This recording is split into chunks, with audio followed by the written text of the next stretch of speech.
mengalami sebuah cerita horor yang berjudul Misteri Lawang Sanjang. Sebuah cerita seram dan mencekam, kisah nyata dari seorang sepuh di masa mudanya yang tak ingin diungkap jati dirinya. Cerita ini berlatar belakang sebuah hutan angker dan pedesaan di salah satu wilayah di Jawa Barat. Tapi sebelum masuk ke cerita, jangan lupa kalau kalian suka cerita horor seperti ini, silahkan subscribe channel ini, nyalakan loncengnya, tekan tombol like, tinggalkan komentar, dan share ke teman-teman dan media sosial kalian. Dukungan kalian sangat berarti untuk membantu berkembangnya channel ini.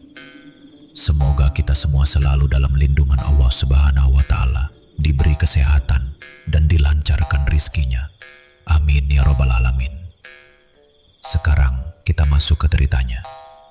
Selamat mendengarkan.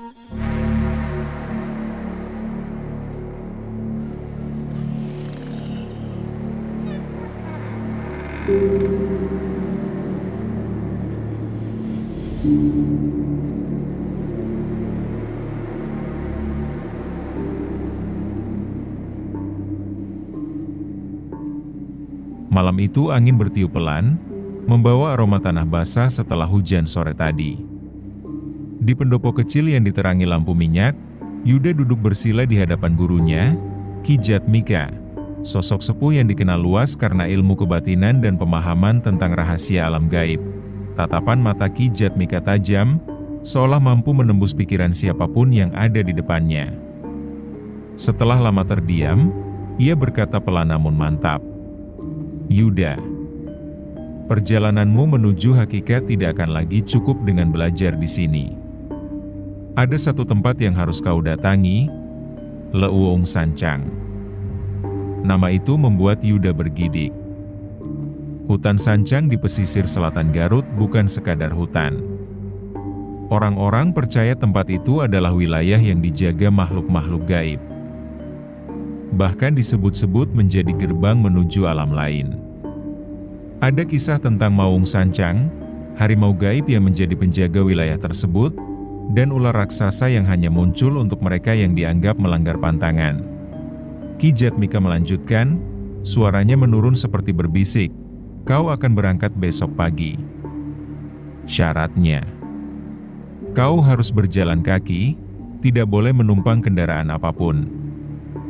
Dan kau harus berpuasa. Bekalmu hanya air dan sedikit makanan untuk berbuka. Sepanjang jalan, jangan sekalipun kau meremehkan siapapun atau apapun yang kau temui."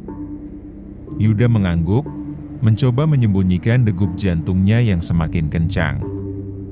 Ia tahu, perjalanan ini bukan sekadar ujian fisik. Ini adalah perjalanan batin, menembus batas kesadaran dan menghadapi hal-hal yang tak bisa dijelaskan logika.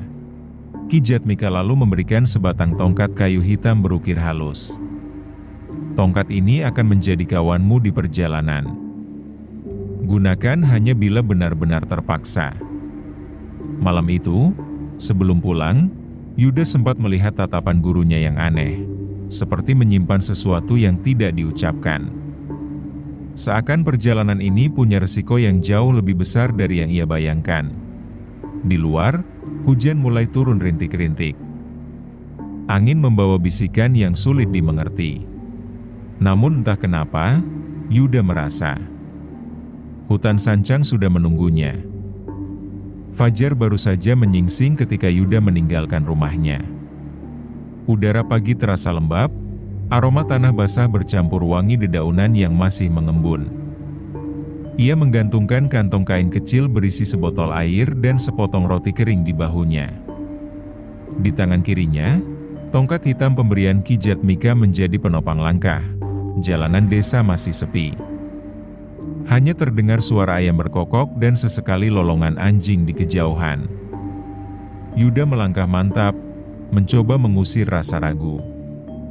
Ia tahu perjalanan ini akan memakan waktu berhari-hari, dan setiap langkah akan menguji kesabarannya. Menjelang siang, panas matahari mulai terasa perih di kulit. Yuda belum makan sejak fajar, hanya meneguk sedikit air untuk membasahi tenggorokannya.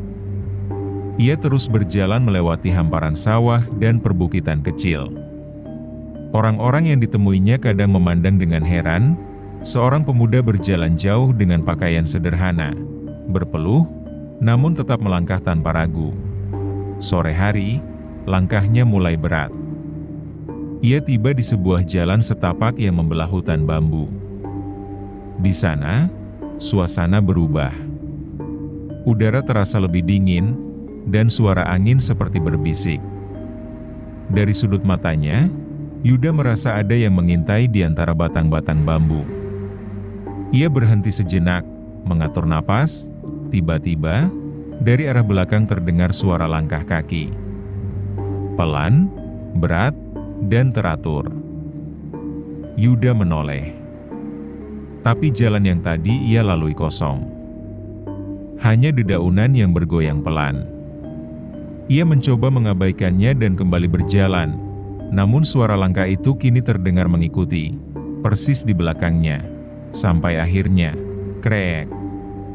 Sebatang bambu patah di kejauhan. Yuda berhenti, memegang erat tongkatnya. Udara mendadak menjadi pengap, dan tanpa angin pun dedaunan berguncang. Lalu, samar-samar terdengar suara lirih seperti bisikan, "Balik!" Sebelum terlambat. Yuda menelan ludah.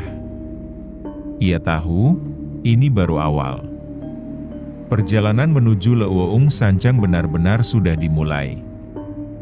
Langit mulai menghitam ketika Yuda keluar dari hutan bambu dan memasuki wilayah perbukitan. Jalan setapak semakin sempit, hanya cukup untuk satu orang. Pohon-pohon besar menjulang seperti dinding gelap di kedua sisi, menutup cahaya bulan yang mulai naik.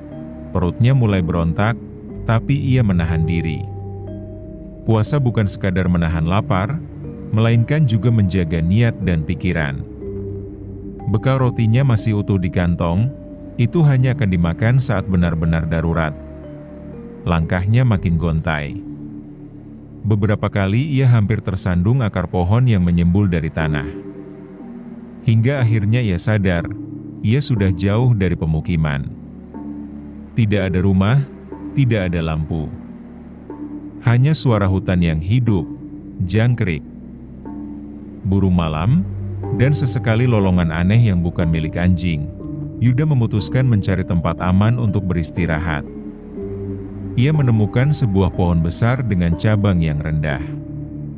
Dengan tenaga sisa, ia memanjat, lalu duduk di antara dahan yang kokoh.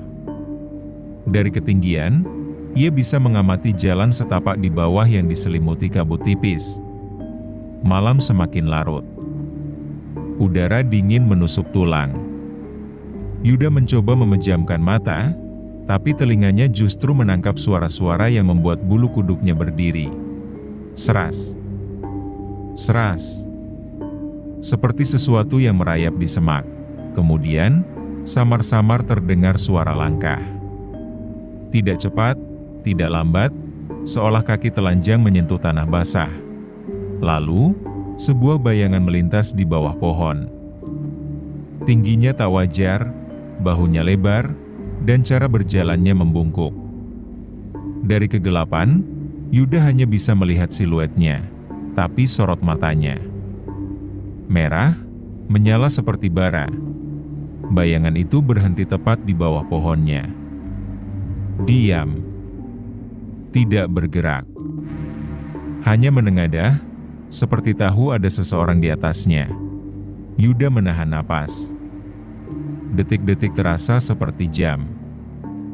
Hingga tiba-tiba, sosok itu menghilang begitu saja, tanpa langkah pergi, tanpa dedaunan bergerak. Seakan wujud itu larut bersama kabut, Yuda tetap tak berani turun. Malam itu, ia terpaksa bertahan di atas pohon, menggigil, sambil menunggu fajar tiba. Fajar akhirnya datang. Cahaya tipis menembus sela dedaunan, membuat kabut perlahan menguap. Yuda turun dari pohon dengan kaki kaku dan perut melilit. Malam itu terasa seperti mimpi buruk yang nyata. Langkahnya terhuyung di jalan setapak, Hingga akhirnya ia tiba di jalan aspal. Beberapa kendaraan melintas dengan cepat, tak ada yang memperdulikan Yuda, seolah mereka tidak melihatnya. Namun setelah berjalan cukup jauh, dari arah belakang terdengar deru laju mobil, mesinnya meraung panjang. Lalu melemah saat mendekatinya. Mobil itu berhenti di dekat Yuda. "Akang mau kemana?" Sesosok kepala keluar dari jendela depan mobil. "Saya mau ke Garut," jawab Yuda pelan. "Kalau begitu, akang ikut saya saja. Kebetulan kita satu arah," ajak pemilik mobil dengan tatapan iba. Yuda terdiam sejenak. Badannya memang sudah terasa sangat lelah, namun ia ingat pesan sang guru yang melarangnya naik kendaraan. "Terima kasih Pak, saya jalan kaki saja," tolak Yuda halus. "Tidak apa-apa Kang, ikut saja. Saya tidak akan meminta ongkos." Yuda terenyuh, ternyata masih ada orang baik yang mau menolong dengan tulus. Bahkan tanpa diminta. Tapi kali ini, ia terpaksa harus menolak kebaikan itu. Yuda melanjutkan perjalanan setelah mobil itu berlalu meninggalkannya. Peluh mulai membanjiri sekujur tubuhnya. Teriknya matahari terasa menggigit seolah berada tepat di atas ubun-ubunnya. Ia terus berjalan tanpa mengenal lelah, menyusuri jalan aspal, melewati perkampungan, pasar, dan tak jarang ia kemalaman di tengah hutan. Berhari-hari telah ia lalui, berbagai kejadian telah ia temukan. Badannya sudah tampak kumal, pakaiannya sudah lusuh, bahkan sudah ada beberapa robekan di bajunya. Sampai-sampai, saat bertemu dengan sekelompok anak-anak yang sedang bermain, mereka lari tunggang langgang sambil berteriak-teriak, karena mengira ia orang gila. Di tempat lain, ada juga seorang ibu-ibu yang memberinya sedekah. Mungkin orang itu mengira ia seorang pengemis. Hingga akhirnya, setelah menempuh perjalanan lebih dari 1 minggu ia pun tiba di kota Garut. Lalu ia bertanya pada warga setempat mengenai arah ke Leuweung Sancang. Beberapa warga mengingatkan untuk mengurungkan niatnya. Tapi ada juga orang yang memberitahu arah yang ia tuju. Orang itu juga menyarankan agar ia menemui juru kunci terlebih dahulu. Dan akhirnya ia tiba di pinggiran hutan Sancang. Yuda berhenti sejenak menghela napas sambil menatap ke arah hutan. Di hadapannya tampak hutan yang menghitam. Pohon-pohon raksasa tampak menjulang tinggi. Kabut menyelimuti sekitar hutan, membawa udara dingin menusuk tulang. Suara binatang bersahutan terdengar samar dari dalam hutan. Bergema membuat bulu kuduk meremang. Dari jauh terdengar suara deburan ombak pantai selatan, menggelegar bersusulan menggetarkan dada. Yuda membuang napas, memantapkan hati untuk meneruskan langkahnya. Jalur yang ia lalui di dalam hutan mulai terjal, melewati rawa-rawa, batu-batu besar, jalan setapak yang menanjak curam, dan banyak gawir. Jurang yang cukup dalam, hingga sampai di suatu tempat yang agak datar. Dari kejauhan ia melihat seorang kakek berdiri sambil bersandar pada tongkat bambu. Rambutnya putih kusut, wajahnya dipenuhi keriput, dan matanya tajam seperti sedang menimbang sesuatu. "Dari mana kau, Nak?" Suara kakek itu serak namun berat, seolah keluar dari dasar sumur. Yuda menjelaskan seadanya bahwa ia sedang mencari juru kunci untuk masuk ke hutan Sancang.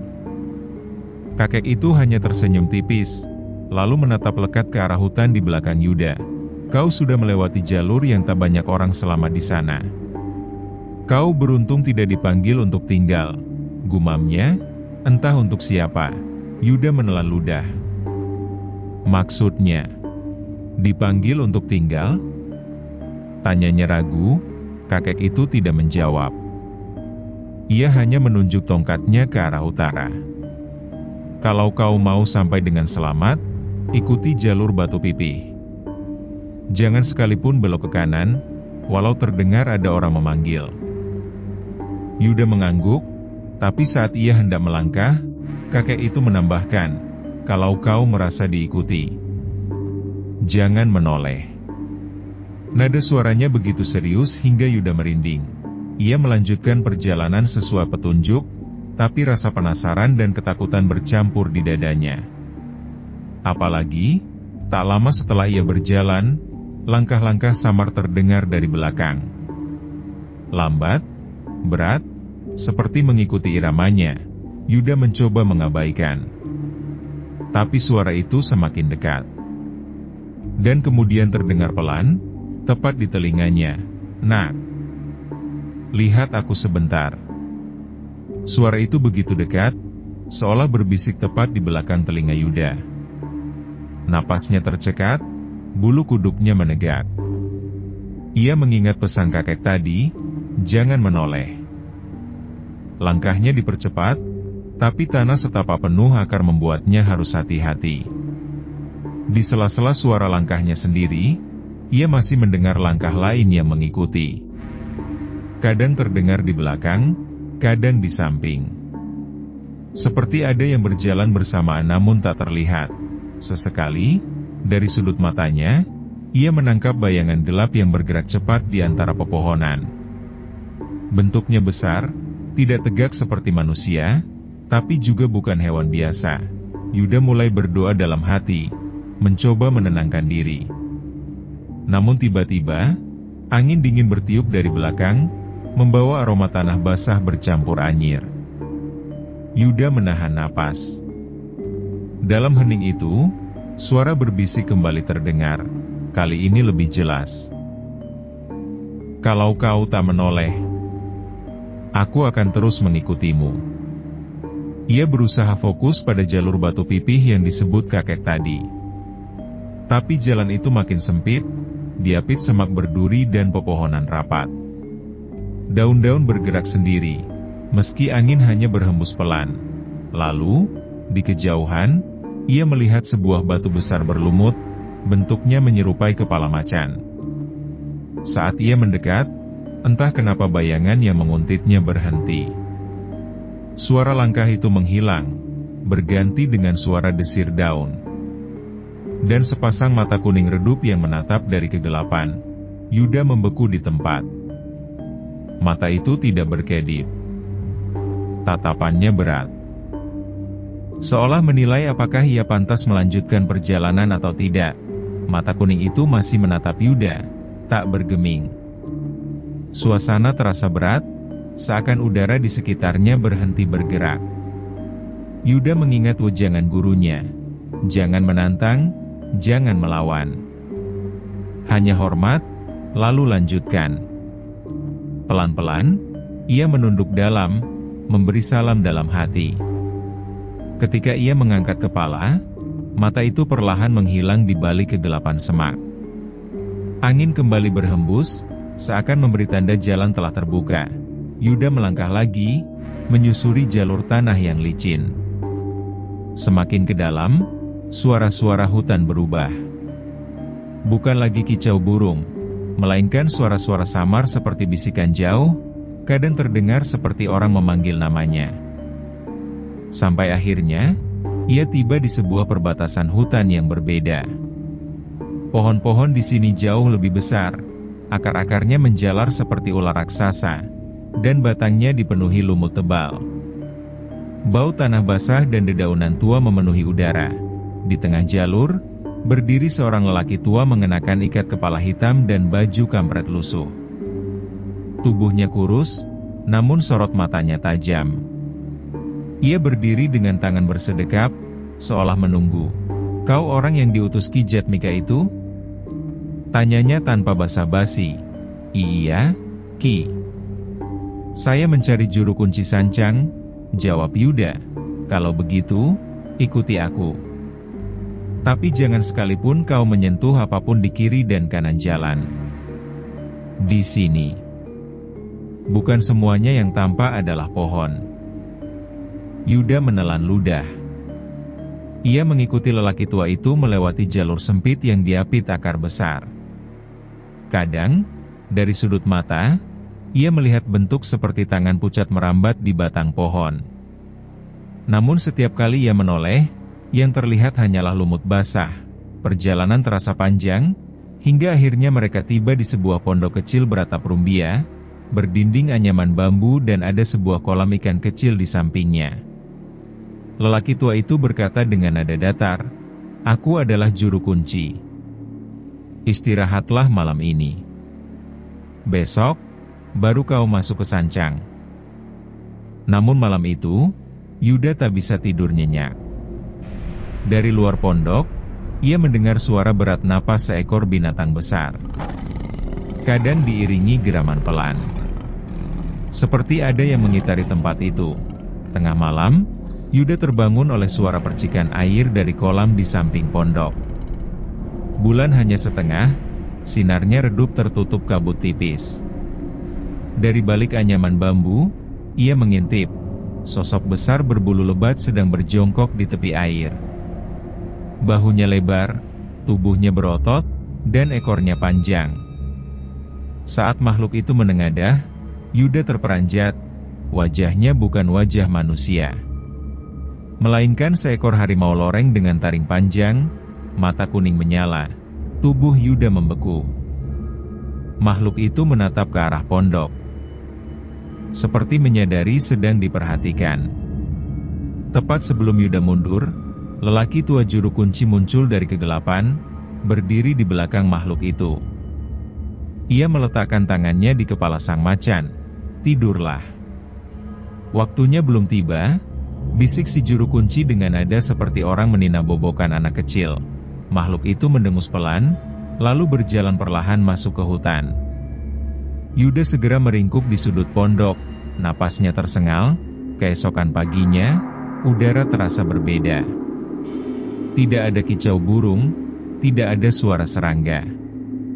Lelaki tua itu duduk di beranda, menunggu Yuda keluar. "Yang kau lihat semalam, itulah Maung Sancang. Ia bukan sekadar penjaga, tapi penguasa di sini," ucapnya pelan. "Apa benar kita bisa memelihara makhluk itu kalau kita memiliki kayu kabuaki?" Tanya Yuda ragu. Lelaki itu hanya tersenyum. "Jangan terlalu percaya apa kata orang, anakku," ucapnya lirih. "Tidak ada kayu kaboa seperti yang kamu maksud di sini. Yang ada juga boa-boa." Ucapannya setengah bercanda namun penuh makna. Kaboa yang asli itu bukan kayu seperti yang kamu kira, tapi berbentuk sebuah batu kecil berwarna hitam, bercorak seperti serat kayu, sebesar ibu jari. Tapi benda itu sangat sulit didapatkan, karena hanya muncul pada saat-saat tertentu saja. Lanjutnya, kali ini dengan nada serius. "Jadi, lupakan saja keinginanmu untuk memilikinya." Yuda tertunduk malu, seakan isi hatinya terbaca oleh lelaki tua itu. "Kalau begitu, kenapa makhluk itu menampakkan diri padaku?" tanya Yuda dengan suara nyaris bergetar. "Karena kau membawa sesuatu yang menarik perhatian. Benda itu ada di saku bajumu, bukan?" Yuda tersentak. Tangannya otomatis meraba saku baju kampretnya. Dan benar, di dalamnya ada batu hitam kecil yang ia temukan di tepi jalan sebelum memasuki hutan. Batu itu hangat, seolah memiliki denyut sendiri. Itu bukan sekadar batu. Itu kunci. Dan kuncinya hanya akan terbuka bila kau bertemu lagi dengan Maung Sancang, kali ini di jantung hutan. Angin berhembus kencang. Dedaunan berjatuhan, dan dari kejauhan terdengar auman panjang. Memanggil, auman panjang itu masih bergema ketika lelaki tua juru kunci berdiri, mengambil tongkat kayu hitamnya. Waktunya berangkat. "Jangan sompral, jangan meludah sembarangan, atau hutan akan menelanmu," katanya tegas. Yuda menelan ludah, memasukkan batu hitam ke dalam saku bajunya. Langkah mereka meninggalkan pondok terasa berat, karena jalan setapak yang semalam tampak jelas, kini diselimuti kabut pekat. Pohon-pohon raksasa menjulang, batangnya sebesar perut kerbau, akar-akar besar seperti ular yang melintang di tanah. Semakin masuk ke dalam, udara menjadi lebih dingin dan sunyi. Tidak ada angin, tidak ada binatang. Hanya suara langkah kaki mereka di tanah lembab. Tiba-tiba, Yuda mendengar suara langkah ketiga. Seirama dengan mereka, "Pak!" "Ada yang mengikuti," bisik Yuda. "Jangan menoleh," jawab si juru kunci cepat, namun rasa penasaran mengalahkan rasa takut. Perlahan, Yuda menoleh, dan matanya membelalak. Sesosok wanita tua memakai kebaya lusuh berjalan membungkuk di belakang mereka. Wajahnya tertutup rambut panjang basah, dan dari sela-selanya meneteskan cairan merah gelap ke tanah.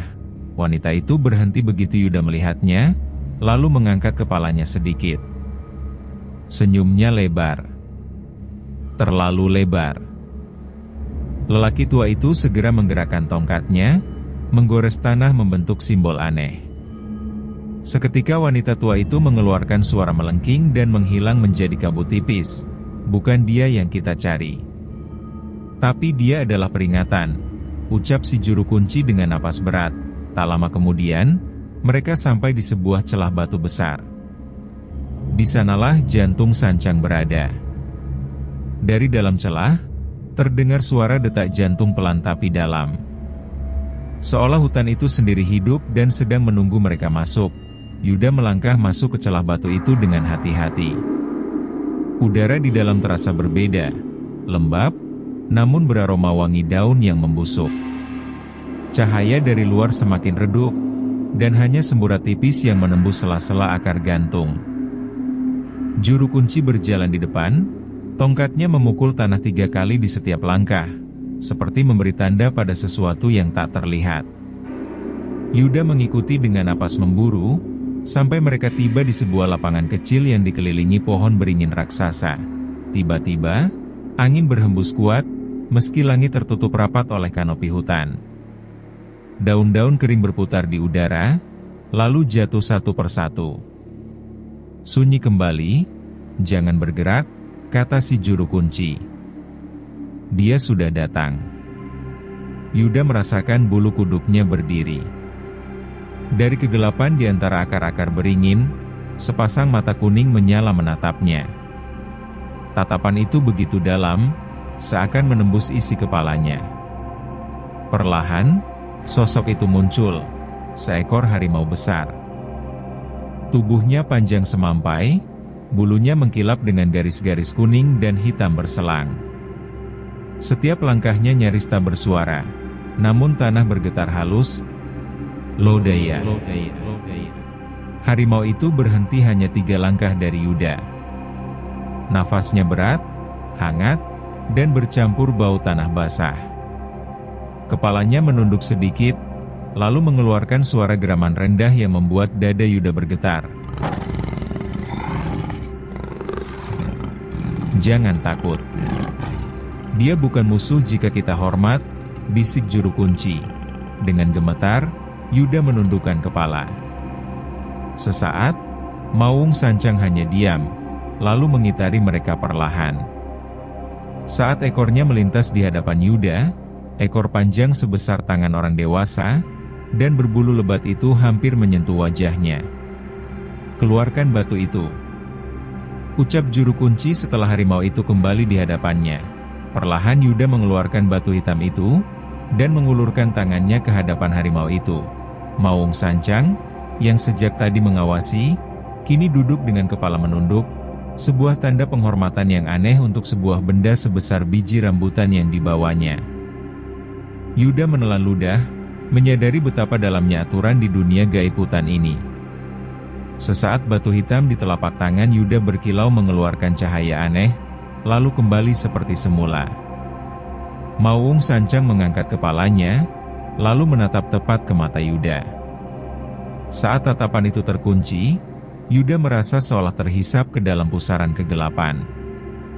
Dalam pikirannya, ia melihat gambaran-gambaran aneh, laut darah, mayat-mayat yang terbujur di pasir pantai, dan sebuah gerbang batu hitam dengan akar-akar kering melilitnya. "Pulanglah." Sebelum pintu itu terbuka, suara berat bergema di dalam kepalanya. Entah dari siapa, tiba-tiba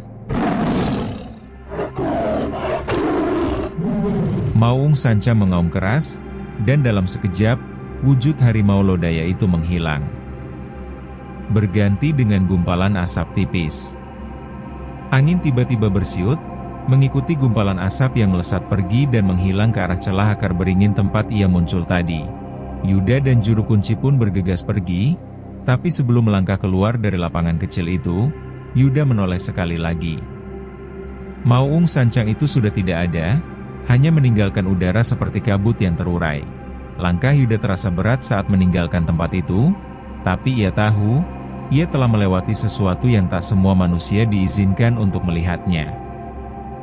Namun sebelum sampai di pinggir hutan, dari arah lain, terdengar suara ranting patah. Yuda menoleh, dan melihat sekelompok mahasiswa yang kemarin sempat disebutkan juru kunci. Mereka tampak santai, memotret dengan ponsel, bahkan ada yang tertawa sambil bercanda dengan temannya. Saat bertemu, mereka pun berhenti, lalu menyapa sekedarnya. Sikap mereka tampak arogan, seolah menyepelekan peringatan juru kunci, dan menganggap hanya tahayul dengan apa yang sempat disampaikannya kepada mereka kemarin. Lalu, salah seorang mahasiswa nyeletuk seenaknya. "Ki, katanya di sini banyak harimau, banyak ular besar, tapi selama di sini, saya belum pernah melihatnya." Ucapnya sompral, Ki Kuncen tertegun seketika. Wajahnya memucat mendengar ucapan orang itu. "Ah, kata siapa? Tidak ada yang seperti itu di sini," jawab Ki Kuncen, suaranya sedikit bergetar. Lalu, tiba-tiba angin bersiut kencang. Kabut mendadak turun. Seketika keadaan menjadi gelap, suasana berubah mencekam. Semua yang ada di situ merasakan perubahan itu. Namun yang paling mengejutkan adalah keadaan si pemuda yang tadi nyeletuk. Wajahnya pucat, badannya menggigil. Sekujur tubuhnya terasa dingin dan kaku. Ia mendengar suara-suara aneh seperti bisikan dan desisan dari banyak makhluk yang tak terlihat, seolah mengelilingi sekitar tempat itu. Anehnya, hanya dia sendiri yang mendengarnya. Lalu terdengar suara gesekan dedaunan dan ranting kering yang seperti terinjak atau terseret sesuatu yang sangat besar. Dan dari balik semak, tanah mulai bergetar. Sesuatu yang panjang dan besar sedang bergerak mendekat. Tanah bergetar semakin keras. Semak-semak di belakang mahasiswa itu bergerak liar, lalu terbelah oleh sesuatu yang melata dengan kecepatan mengejutkan. Dari kegelapan, muncullah kepala seekor ular raksasa. Sisiknya hijau lumut bercampur hitam pekat, berkilau basah oleh embun hutan. Matanya merah menyala, lidah bercabangnya menjulur, mengeluarkan suara desisan yang terdengar seperti bisikan kematian. Ketika menoleh, pemuda itu menjerit. Matanya melotot seperti kesurupan. "Tolong, ada ular! Ada ular besar!" Teriak pemuda itu lalu lari tunggang langgang tak tentu arah. Para mahasiswa lainnya terkejut, sebagian mundur terburu-buru. Tapi mereka tidak melihat ular itu. Mereka hanya melongo tidak mengerti dengan sikap temannya yang aneh itu. Mulut mereka tak bisa bicara seperti terkunci, kaki mereka tak bisa bergerak seolah terpaku ke tanah yang lembab itu. Dalam keadaan genting seperti itu, Ki Juru Kunci melesat secepat kilat mengejar pemuda yang lari itu. Pemuda itu lari cukup jauh dan menuju tepat ke arah jurang yang menganga dalam. Dan di bawahnya sudah menunggu hempasan ombak besar menghantam-hantam, dengan batu-batu karang runcing yang siap melahapnya. Namun di saat-saat kritis, Ki Juru Kunci menyambar pemuda itu tepat sebelum ia meloncat tanpa sadar ke dalam jurang. Yuda hanya bisa melongo saat Ki Kuncen mengejar pemuda itu. Ia seakan tak percaya. Gerakannya yang secepat kilat nyaris tak bisa diikuti oleh mata. Suatu hal yang mustahil dapat dilakukan oleh manusia biasa. Tak berapa lama Ki Juru Kunci pun kembali, dengan membopong pemuda itu dalam keadaan pingsan. Setelah diberi minum yang sudah dibacakan doa, akhirnya pemuda itu siuman. Wajahnya masih pucat, badannya pun masih tampak lemas. "Sebaiknya kalian semua segera pergi dari sini," Tinggalkan tempat ini sebelum kalian semua celaka. Tegas Ki Juru Kunci dengan nada serius.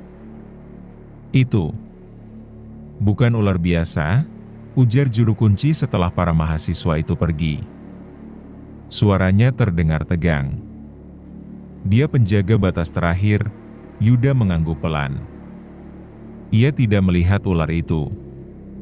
Namun, jauh di dalam hutan, Yuda mendengar gema suara desisan, seolah mengingatkan, batas itu akan selalu ada, dan siapapun yang melanggarnya, mungkin tidak akan kembali.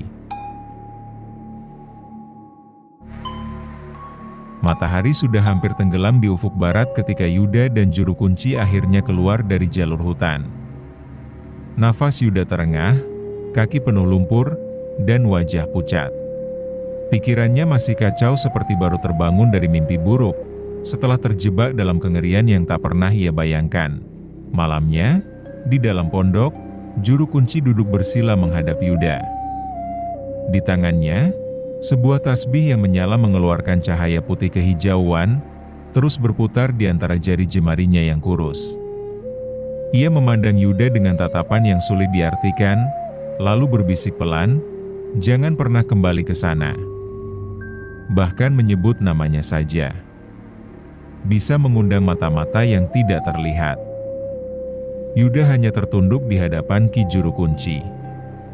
Kini ia baru menyadari, lelaki tua kurus di hadapannya itu ternyata bukan orang sembarangan. "Kau sudah melihatnya, kan?" Lanjutnya lirih. "Ular itu, Mauung itu. Mereka bukan pengganggu, tapi penjaga. Penjaga sesuatu yang terkubur di dasar hutan." Yuda hanya terdiam. Ia tidak ingin mengingat lagi sorot mata merah itu, atau bisikan yang memerintahnya pulang sebelum gerbang hitam terbuka. Namun malamnya, sebelum tidur, Yuda duduk termenung di pinggir dipan. Angin laut dari arah pantai utara Sancang membawa aroma tanah basah dan bau garam yang anehnya mengingatkannya pada gambaran laut darah yang pernah ia lihat di kepalanya. Ia mencoba menepis pikiran itu, tapi kemudian, di kejauhan, dari arah hutan yang gelap, terdengar suara desis panjang, diikuti oleh raungan singkat. Yuda membeku. Suara itu pelan, tapi cukup jelas untuk menyampaikan satu pesan. "Kami masih mengawasi." Lalu, sunyi, hanya ombak yang terdengar samar, namun dada Yuda terasa berat. Ia tahu, meski teror itu sudah berakhir, rahasia hutan Sancang akan terus menghantuinya seumur hidup. Perjalanan berakhir. Yuda pun kembali ke kampung halamannya dengan membawa satu pengalaman dan pelajaran paling berharga dalam hidupnya. Terima kasih sudah mendengarkan kisah ini sampai akhir. Jika kalian suka cerita ini, silakan klik tombol like. Bagian mana dari cerita ini yang bikin kamu merinding? Silakan tulis di kolom komentar. Jangan lupa subscribe dan nyalakan loncengnya supaya tidak ketinggalan cerita terbaru lainnya. Sampai jumpa di episode berikutnya. Wassalamualaikum warahmatullahi wabarakatuh.